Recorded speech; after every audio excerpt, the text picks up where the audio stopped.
think Diarrhea is in desperate need of a rebrand. I believe that there's far too much shame associated with it, and people are too scared to admit they have it or really talk about it at all. Plus, you know that poor spelling structure bothers me, and Diarrhea must have some of the shittiest spelling that I've ever seen. And can we even really blame people for intuitively wanting to be private about diarrhea when diary, the entire word, is almost in there? It sounds very much like it. So I want to remove some of the shame and uncomfortability that people have with this type of poo by making it okwipoo. This word starts out with okay, because it's okay if you have diarrhea. We understand the emergency. Everyone's had it. Along with okay, we kind of go into the qui sound, which is because it's really liquid poo, you know? And I switched up the spelling of like the liquid portion of this because KW, of course, are some of my favorite letters. They are my initials,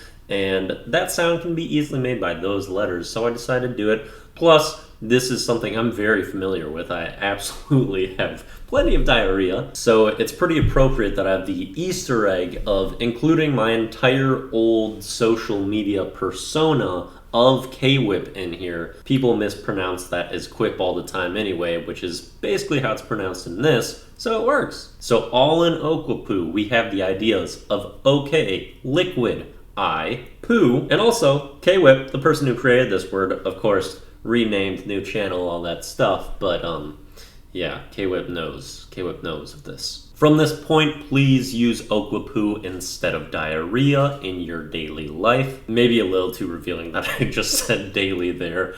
I, of course, will have to use okwipoo instead of diarrhea from this point forward, or you get to punish me. That's how this works. Act accordingly. Song of the day is Single by the Nexivud, I think I would have to call them now, even though they spelled their name with a U in it, which I can't remember if I technically changed the U variation to.